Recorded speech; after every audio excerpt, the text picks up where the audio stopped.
So I've been looking into this Afeni Mohammed story. A story involving a McDonald's worker that for whatever reason was sent home early, so she got upset, returned to work in a mask, and killed her manager right inside of the McDonald's. Now, half of the internet seems to be rallying around this girl. They're uploading videos all over TikTok supporting her. And I saw this and I wanted to know if there was something to it or not. Don't get me wrong, obviously, murdering someone is always wrong. That is never the answer, or at least usually in most circumstances, that is not the answer. However, I was curious, is there something to this? Why is everyone supporting her? Well, I went on her social media and she uploaded several videos claiming that she was being bullied or mistreated by her boss at work and yada, yada, yada. Now, the narrative that people are trying to spin online is that this woman is a defenseless teenager that really needed help, that was maybe suffering from some mental health issues, and she was just bullied to the point where she was pushed over the edge, she was pushed to the brink. All she wanted was some help, but her mean old manager constantly would attack her and mistreat her, right?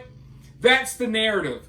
That this is a teenager that was in desperate need of help but was driven to do the unthinkable. Well, I looked into things for about 5 minutes, and quickly I figured out that this little girl, this helpless teenager, is really a 26-year-old woman. Okay? This is not some confused, disturbed teenager working her first job that couldn't handle the pressure of the McDonald's gig. That's not what this is. This is a grown woman, a 26-year-old woman who just so happens to have a previous criminal history, that just so happens to have stabbed someone in the past. Mind you, the internet and the usual suspects are doing what they do. She didn't do nothing wrong. She didn't do nothing. Didn't you see she was bullied? Don't you know how the managers be? No, I don't. No. I don't think a manager may be being hard on you, maybe being a little harsh. Maybe a manager is upset that you're not doing your job, so they send you home. I don't consider that bullying. And regardless of what you consider it, it does not make it okay to then return to work and kill your manager, a mother of 6, by the way. But that's what people are defending. And they're desperately trying to paint this weird, didn't do nothing wrong narrative, painting her out like she's some innocent little girl, when in reality she's a grown woman that has already stabbed people in the past. So that didn't really surprise me at all. But what did surprise me was the fact that she has uploaded all of these absolutely insane videos that people, I don't know if they're pretending to ignore it. I don't know if they're making excuses for it in their mind. But it's obvious to me that this woman was disturbed. I took one look at her social media and I was like, yeah, I wouldn't want to be anywhere near this woman. Obviously, this woman is off her rocker and capable of doing something insane. In fact, she uploaded a video not too long before killing her manager, showing off a knife, talking about, oh, I better not take this to work. So I think, I'm not sure of this, but I think we literally have a video of her on her own social media account showing off the murder weapon. I want to go ahead and show you that video really quickly.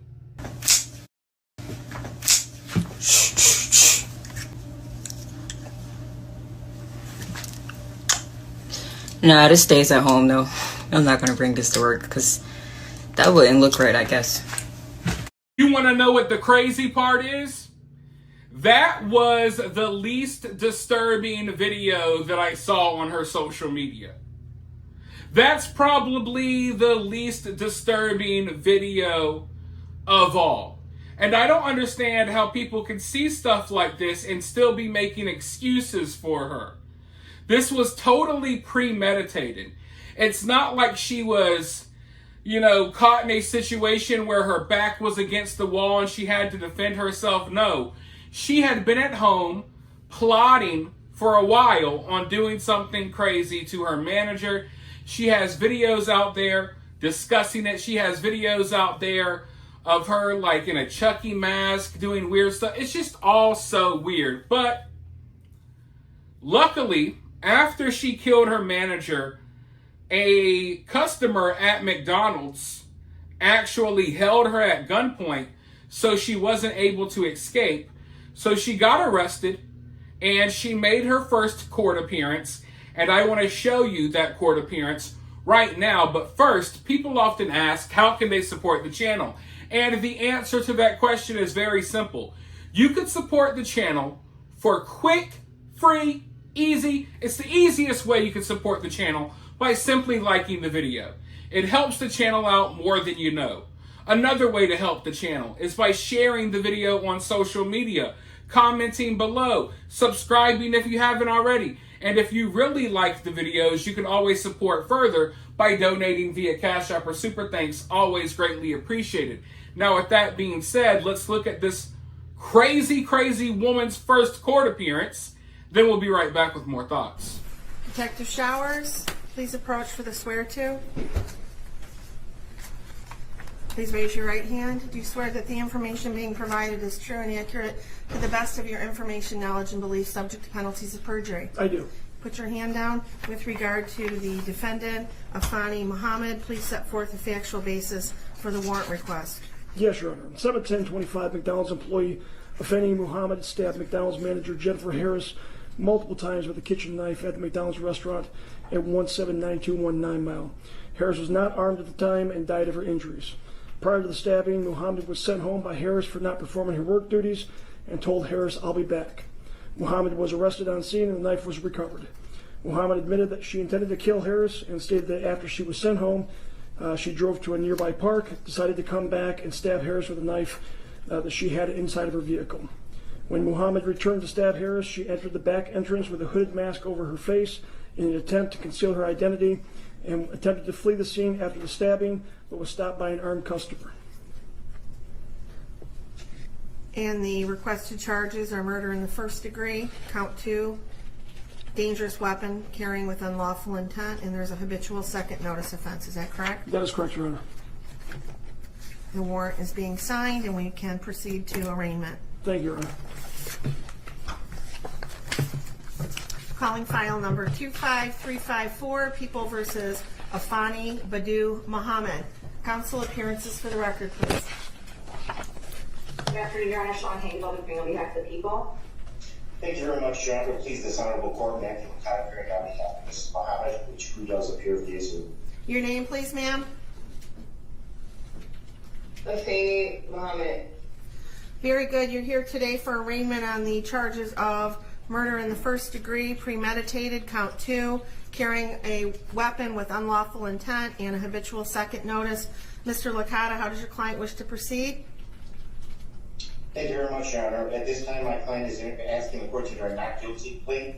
This matter set for a probable cause conference of a preliminary exam.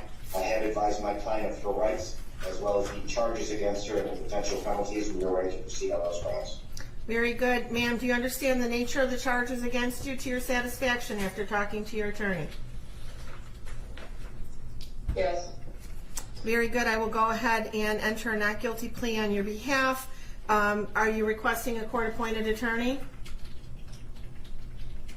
Yes. I will appoint an attorney to represent you. We'll set this matter for a probable cause conference on July 23rd, 2025 at 1 p.m. The preliminary examination will be on July 30th, 2025 at 1 p.m. As to bond, Mr. Licata? Thank you very much, Your Honor. Just briefly, my client is 26 years old, does live in the great city of East Point. Your Honor, my client is a high school graduate. In fact, is actually was taking some online classes for college for a physical therapy degree. Your Honor, there are some disturbing facts in this particular matter, but there are facts that haven't been brought out yet, and my client is extremely anxious to have those facts brought to light during the pendency of this case. She was in an extremely abusive relationship that was not only mental but physical, that involved alcohol issues, which is where the habitual second stems from, and her prior record. Your Honor, my client is a helpful person. She's a giving person. She's actually is credited with saving a life because of a 60-year-old who had skin cancer that she may go to the doctor to find out that that's exactly what it was, and that person is doing extremely well right now. I understand the facts that have been laid out today in the warrant, but at this time, Your Honor, we are asking the court to consider a bond in this matter that is appropriate, that my client can meet so that she can meet with her attorneys and prepare her defense in this matter. Thank you. Thank you. On behalf of the people? Yes, thank you, Your Honor. Pursuant to court rule, the court is well within its authority to grant no bond involving any case involving murder. In this case, we are requesting no bond for this defendant. Also provided within the court rules are certain factors for this court to consider when determining whether to grant any bond at all, and in this case, we are requesting no bond, as I indicated. First of all, the court can consider whether or not this defendant is a threat to the community. She entered a public building with other individuals, other employees that were present. She produced a weapon that was a knife longer than 3 inches, and she stabbed the victim multiple times, up to possibly as many as 15 times, eventually causing her death. There were other employees that were present at the time, some of which attempted to help the victim after the stabbing occurred. That alone is enough to show that there is a threat to the community. She then ran from the building to her vehicle, presumably with the intent to flee from the scene. She was stopped by a helpful bystander. You're also able to consider the likelihood of conviction in this case, given the facts as laid out by Detective Showers and the information that the prosecutors have reviewed in order to charge this defendant. There is a very high likelihood of conviction. And then finally, the defendant does have a prior instance of at least one that I'm aware that involved a stabbing, similar obviously to the stabbing that occurred in this case involving a knife. So given all of those factors, and given the fact that this court does have authority to give no bond to defendants charged with murder, I am asking at this time for no bond in this case. Thank you, counsel. The court has reviewed the charges and the circumstances surrounding this case. The defendant is facing various serious charges, including murder in the first degree, which is one of the most serious criminal offenses in our state, carrying penalties up to life without parole. Additionally, carrying a dangerous weapon with unlawful intent further underscores defendant's potential threat to public safety. Defendant has a prior criminal record out of Virginia for malicious wounding. It was actually felony malicious wounding that was reduced to unlawful bodily injury concerning a stabbing, and that is what gives rise to the habitual second. And in determining bond, the court must look to the factors outlined in Michigan Court Rule 6.106. Number 1, the seriousness of the offense and the danger posed to the community. The charges here involved a violent crime with a weapon, indicating a substantial risk to the public. The court finds there is a significant threat to public safety, and therefore the bond must reflect that risk. Number 2, the weight of the evidence against the defendant. While the evidence is not fully before us and the defendant is cloaked with the presumption of innocence, the nature of the charges along with the prior criminal history suggests that there is substantial evidence against the defendant. Defendant's criminal history: the defendant has a violent criminal past. The history supports the court's concern that the defendant may engage in further violent conduct if she is released. The defendant's ties to the community: While the defendant is relatively young at 26 years of age, there's no indication that she has any significant stabilizing ties to the community that would ensure her return for court appearances. Without these ties, the court is concerned about the likelihood of flight. Number 5, defendant's risk of fleeing or failing to appear. Due to the severity of the charges and the habitual offender status, it makes the defendant a high risk for flight. The court finds that this factor weighs heavily in favor of a high bond amount. Substance abuse or mental treatment, although there are no reports at this time suggesting that the defendant suffers from mental health or substance abuse issues that would mitigate the risks posed by defendant's release, the court is, after considering all of these factors, going to be setting bond at $25 million cash surety only with conditions. If the defendant is able to meet those conditions, she must be on a GPS steel cuff tether. She's not to leave the state of Michigan. She is to report her address within 24 hours of, she must report any change of address within 24 hours. There would be stringent daily contact with community corrections as to her whereabouts. She also would be required to have alcohol and drug testing as condition of her release. There would be no contact with the family of the decedent. Any witnesses, she is not to return to McDonald's. And if she is unable to post the $25 million bond, she will remain in custody pending further proceedings. And that concludes this matter for today. We will see you back here, ma'am, on July 23rd at 1 o'clock for your probable cause conference. Thank you. Thank you, Your Honor. Thank you very much, Your Honor.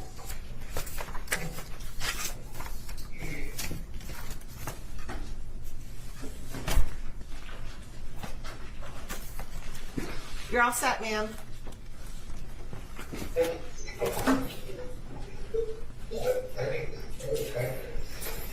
Why do they always feel the need to do this? It's so sickening to me. They always feel the need to, if a killer looks a certain way or if a criminal looks a certain way, they feel the need to try to paint them out to be some sort of hero in the past or something like that. Your Honor, ignore the fact that my client just killed a mother of 6 kids at McDonald's. Ignore that. My client is a good person. She told someone they may have skin cancer, and they did. Like, what? Why even bring that up? What type of cool points do you think you're going to get from the judge? Do you think that people that are looking into this case, do you think the judge, do you think anyone's going to say, oh, wait, we were going to charge you with murder, but we find out that you spotted someone's liver spot. You pointed out that someone had a mark on their skin, and guess what? You're no longer charged with murder. This reminds me of the Carmelo Anthony situation. Shortly after Carmelo stabbed Austin Metcalf and killed him for absolutely no reason, they came out with this story about, oh my God, but Carmelo was a hero. Him and like 5 other people saved someone from drowning at a pool. It's like, who cares? Who cares? But you gotta understand, folks, Jeffrey Dahmer's a good guy. Who cares that he has people's body parts in his refrigerator? He stopped someone from slipping on a banana peel before. Like, I'm tired of this nonsense. And I'm not even going to take it there. Let's just say it's always when we're dealing with people like Carmelo or Afeni or whatever the hell her name is, it's always, oh my God, no. Well, this is an outstanding rocket scientist citizen. Look at this picture of them when they were 4 years old. Don't they look innocent? Never mind the fact that they're 30 years old now. Look at this elementary school graduation picture. And here's this great story about something nice they did when they were 12. I don't want to hear none of that stuff. You murdered someone. I don't give a damn if you pointed out that someone had a spot on their skin. I don't give a damn if you helped one of your friends when they couldn't swim at the pool. None of that stuff matters. But that's the stuff that is constantly brought up. And it's frustrating to me because just like I was explaining at the beginning of this video, there's always this narrative, there's always this huge effort for some reason to paint these people out to be good people, or at the very least paint these people out to be someone who we could sympathize with. There's no sympathizing with Afeni. I don't care if she was crazy. Screw her. Go be crazy on your own. I have no sympathy for that. Oh, you got mental health issues? Guess what? You. You killed someone. Because you're dealing with your little issues in your mind doesn't make it okay for you to kill someone, let alone a mother. I will not forgive that. I will not have sympathy for someone like Afeni, just like I won't have sympathy for someone like Carmelo. But that's what they want. It's like their driving goal is not to hold these people accountable for their crimes. Their driving goal is to get people to sympathize with these people. And it doesn't work on people like me. It doesn't work on most of you all, but it works on a lot of people. A lot of people. And you got to wonder, what is the end game? To totally collapse our society with people supporting the worst of the worst while attacking good people who call it out? Because that's what I see going on every day. But yeah, there's a little bit more to this story that I want to bring you all in a future video. For now, though, I want to hear your thoughts about this down in the comments below. While you're down there, hit that thumbs up, hit that subscribe, ring that notification bell, and I'll talk to you all very soon in the next one.